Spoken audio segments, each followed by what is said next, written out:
नई शुरुआत। यह कहानी एक छोटे से शहर की है जहां एक लड़का और लड़की अपनी अपने संघर्षों में जूझ रहे थे। उनका नाम था शिव और रिया।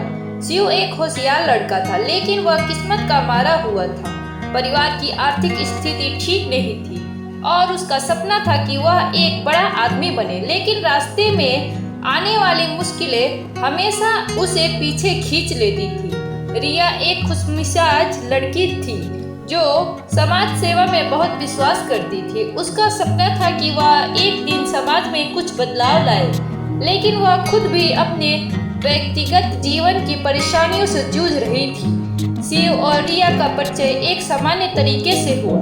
दोनों एक ही कॉलेज में पढ़ते थे, लेकिन कभी ज्यादा बातचीत नहीं हुई थी। शिव हमेशा अपने सपनों में खोया रहता था, जबकि रिया समाज के लिए कुछ अच्छा करने के लिए प्रेरित थी।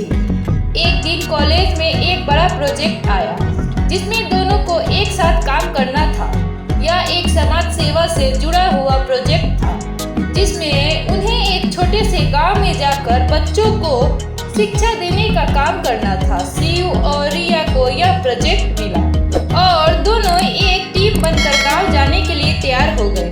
गांव में पहुंचते ही शिव और रिया को एहसास हुआ कि यह काम इतना आसान नहीं है। गांव के लोग शिक्षा के प्रति बहुत अनजान थे। बच्चों को पढ़ाना, उनकी सोच बदलना और सबसे बड़ी बात गांव में महिलाओं की स्थिति में सुधार लाना, यह सब बहुत चुनौतीपूर्ण था। शिव को लगता था कि उसे इन सब से कोई फर्क नहीं पड़ता, लेकिन रिया का नजरिया बहुत अलग था। रिया का मानना था कि अगर हम एक व्यक्ति को सही दिशा दिखा सके तो पूरी जिंदगी बदल सकती है। शिव ने देखा कि रिया का उत्साह, उसकी मेहनत और समर्पण बहुत खास था। वह हमेशा बच्चों से बात करती, उनकी समस्याओं को समझती और उन्हें समाधान देती। शिव को शुरुआत में यह सब बहुत अजीब लगता था, लेकिन धीरे धीरे उसकी सोच बदलने लगी। उसे समझ में आया कि जीवन सिर्फ अपनी समस्याओं तक सीमित नहीं है और दूसरों की मदद करने से ही असली खुशी मिलती है। गांव में एक और बड़ी समस्या थी, जो कि महिलाओं की स्थिति थी। गांव में एक महिला का नाम था गीता, जो एक गरीब परिवार से थी और अपनी छोटी सी दुकान चलाती थी। रिया ने गीता से बातचीत की और उसकी समस्याओं को सुना। गीता की कहानी सुनकर रिया को बहुत दुख हुआ, लेकिन उसने यह तय किया कि वह गीता की मदद करेगी। शिव और रिया का रिश्ता अब दोस्ती से बढ़कर कुछ और बनने लगा था। रिया की आंखों में वह उम्मीद थी जो शिव के दिल में खो गई थी। एक दिन शिव ने रिया से कहा, तुमने मुझे यह सिखाया कि अगर हम दूसरों की मदद करते हैं तो हमें अपनी परेशानियां छोटी लगने लगती है। रिया ने मुस्कुराते हुए कहा, कभी कभी हमें अपनी समस्याओं को भूलकर दूसरों की मदद करनी चाहिए, क्योंकि इससे हमें सच्ची शांति मिलती है। गांव में काम करते करते शिव को यह समझ आया कि उसकी जिंदगी की दिशा बदल सकती है। वह पहले पैसे और प्रसिद्धि के पीछे भागता था, लेकिन अब वह समाज में बदलाव लाने के बारे में सोचने लगा है। वह रिया के साथ मिलकर एक संगठन शुरू करना चाहता था, जो बच्चों को शिक्षा देने और महिलाओं की स्थिति सुधारने के लिए काम करेगा। शिव और रिया ने मिलकर गीता की दुकान के पास एक शिक्षा केंद्र खोला।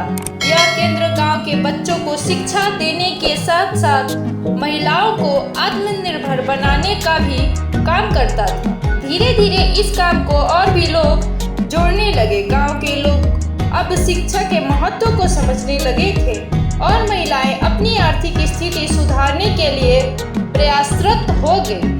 एक दिन शिव ने रिया से कहा, तुम्हारे साथ काम करके मुझे एहसास हुआ कि हम दोनों मिलकर कुछ बड़ा कर सकते हैं। हमारी एक छोटी सी कोशिश ने इस गांव में बहुत बदलाव ला दिया है।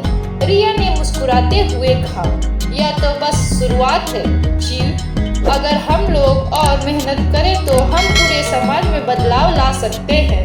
शिव और रिया ने तय किया कि सिर्फ इस गांव तक सीमित नहीं रहेंगे, बल्कि पूरे राज्य और फिर देश भर में ऐसे शिक्षा केंद्र खोलेंगे जो बच्चों और महिलाओं को नई दिशा देंगे।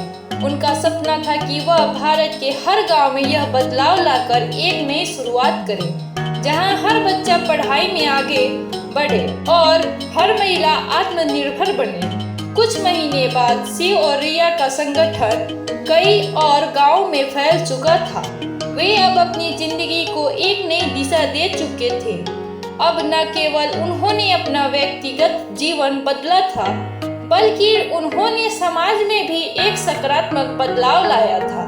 शिव और रिया की यह कहानी हमें यह सिखाती है कि एक नई शुरुआत कभी भी हो सकती है, बशर्ते हमारी सोच और उद्देश्य सही हो।